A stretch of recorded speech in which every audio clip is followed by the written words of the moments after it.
اواخر قرن 19 که میشه حدوداً 150 سال پیش، بشر فکر می‌کرد دیگه پرونده همه چی رو بسته، همه چی رو فهمیده و تموم شده رفته پی کارش. یه عده از دانشمندا گفتن آقا ما چیزی رو که نبینیم قبول نمی‌کنیم. نگرش اتمی و مولکولی که مثلا میگفت دنیا از ذرات ریزتری ساخته شده داشت به فراموشی سپرده میشد. یه سری پیشرفت‌های خفنی هم با علم اون روز اتفاق افتاده بود. هواپیما و قطار و ماشین، برق و تلفن اختراع شده بودن. بشر خیالش راحت بود که دیگه هیچ چیزی واسه کشف کردن نیست و خلاص پرونده رو بستیم دیگه. آقا کاری هم نداریم، خداحافظ شما. که یهو مادر طبیعت اومد گفت چه خبرتونه؟ وایسین بابا آروم. یه دونه چک افسری مشتی رفت و برگشتی خوابون تو گوش بشر گفت بیا این کوانتوم، اینم نسبیت. حالا برین دنبال بازیتون، توی اینا رو در بیارین ببینم چه کاره این. و این شد که تا همین الان هنوزم که هنوزه نتونستیم توتوشو در بیاریم. البته مرحله به مرحله پیشرفت کردیم، درای جدیدی رومون باز شده، ولی قربونش برم هر دری باز میشه میبینی پشتش یهو 10 تا در دیگه هست که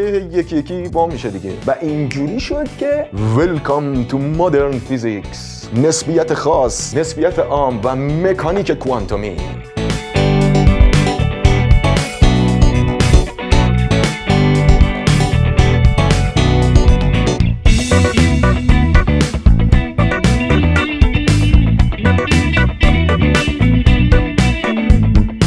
به همتون و ماچ به کلتون. رامان هستم با 0 به جای او. اینجا کانال کوانتا ویژنه. ما امروز قراره یه در جدید با کنیم. مثلا اوایل قرن 20 بود که یهو بشریت از یه خواب عمیقی پرید. دوست عزیز سیبیلوی هممون آقا آلبرت اینشتین میگم که یه کارمند ساده ثبت اختراعات توی سوئیس بود، چند تا مقاله چاپ کرد که اصلا فهم بشر رو به چالش میکشید. دانشمندای اون موقع وارد یه فاز تعصبی شده بودن که غیر از حرفای خودشون و گندلاتاشون حرف کسی دیگر رو قبول نمی‌کردن. یه آدمی خارج از سیستم مثل اینشتین لازم بود که بیاد اینا رو به چالش بکشه. البته از روی سایه خودش هم نپریده. قبل از ایشون هم حرفایی تو این زمینه‌ها زده میشد. یه ریاضیدانی به اسم آقای ریمان هندسه اقلیدوسی رو مثلا به چالش کشیده بود. یه کسی مثل جان دالتون آزمایشایی انجام داده بود و گفته بود این اتمی که یونانیای باستان گفتن همچین الکی هم نیست. یا مثلا یه ریاضیدان دیگه به اسم آقای مینکوفسکی فضا زمان 4 بعدی رو مطرح کرد و گفت که زمان بعد 4 فضاست. این کارو تازه قبل از اینشتین انجام داد. چون ایشون ریاضیدان بود همه ی جریان علمی میگفتن خب این یه تریک ریاضیه، مگه میشه زمان بعد 4 باشه؟ اصلا یعنی چی این دریوریه؟ حالا این مقاله های آلبرت سیبیلوی ما در چه زمینه‌ای بود؟ یکیش اسمش الکترودینامیک اجسام متحرک بود. اسمش خیلی گرگنده است ولی خیلی ساده داشت در مورد حرکت حرف میزد و اینکه چه نوع حرکتی قابل تشخیصه، چه نوعش قابل تشخیص نیست که اینو حتما مفصل توی ویدیوی نسبیت خاص بهش میپردازیم. توی یکی دیگه از مقاله هاش پدیده فوتوالکتریک رو مطرح کرد که شد سنگ بنای مکانیک کوانتومی. توی یکی دیگه‌ش هم حرکت براونی رو معرفی کرد که این حرکت مربوط به ذرات معلق داخل یه ظرف پر از مایع که نتیجهش میشه اثبات همون مولکولی و اتمی بودن مواد. ای داد بیداد، فیزیکدانای بزرگ اون موقع داشتن اشتباه می‌کردن.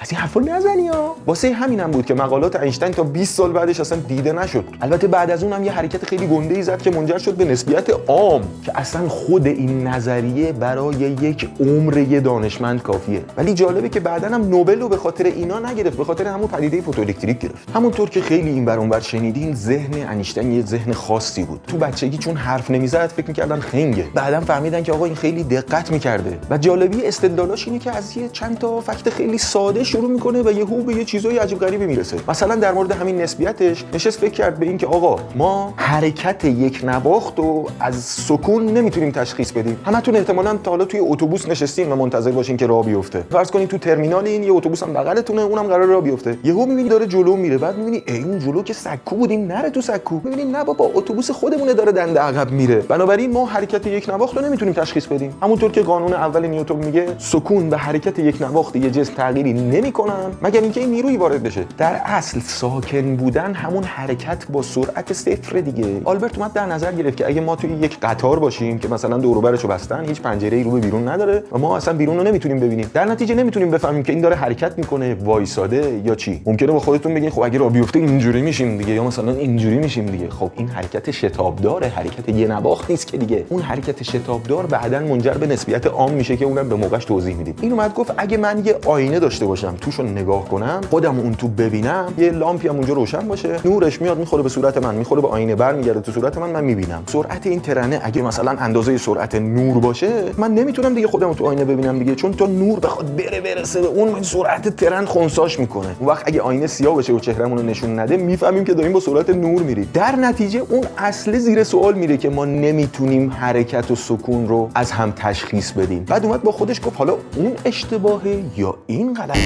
آها نه، یعنی این اشتباهه یا این که به سرعت نور نمیشه رسید. در نتیجه اصل نسبیت خاص روی این واقعیت بنا شد که هیچ جسمی به سرعت نور نمیتونه برسه به همین راحتی. نگاه کن کجا شروع کرد به کجا رسید. یه مقاله دیگه هم داشت که در مورد فوتوالکتریک بود که این ثابت میکرد نور از ذرات تشکیل شده. اسم اینا رو گذاشت فوتون. نیوتن یه 300-400 سال قبل توی آزمایشاتش فرض کرده بود که نور ذره‌ایه، ولی بعدش که امواج الکترومغناطیس کشف شدن و آقای ماکسول اومد اینا رو فرمول بندی کرد و فهمید که نور یه همچین شکلی داره که این میدان الکتریکیه و یه میدان مغناطیسی هم اینجا هست که به صورت موجی اونم حرکت میکنه و اینا با تغییراتشون هی همدیگه رو باز تولید میکنن و در نتیجه توی خلا میتونن جلو برن. چون یکی از مسائل اساسی اون موقع این بود که نور چطوری تو خلا حرکت میکنه. در نتیجه همه متقاعد شده بودن که نور موجه، ولی یهو آلبرت اومد گفت که نه آقا فوتوالکتریکه. حالا وارد جزئیات آزمایش فوتوالکتریک نمیشیم. قبل از اون سال 1900 دقیقاً تو مرز بین قرن 19 و قرن 20 یه دانشمند بزرگ دیگه به اسم ماکس پلانک یه چیز عجیب غریب دیگه کشف کرد، فاجعه فرابنفش. حالا چرا فاجعه؟ اگر انرژی رو پیوسته در نظر بگیره هر چی کوچیک‌ترش کنیم اندازه‌شو باز میشه از اونم کوچیک‌ترش کرد، یه اتفاق عجیب غریبی میفته. مثلا من اگه نشستم اینجا میخوام یه لیوان چای بخورم، این چاییه انقدر انرژیش میتونه زیاد بشه طبق محاسبات که میتونه در آن واحد منو ذوب کنه برسه پایین. ولی خب ما هر روزی 3 وعده داریم چای میخوریم، قهوه میخوریم، اینا ذوب نمیشیم. ایشون تو محاسباتش به این نتیجه رسید که انرژی از یه ذراتی، تیکه‌های کوچیکی تشکیل شده کنار هم قرار گرفته. خودش خیلی خوشش نمیومد از این ایده و فکر میکرد که اینم یه تریک ریاضیه. بعدن اسم این وصله‌پینه‌ها و تیکه‌های کوچیک انرژی شد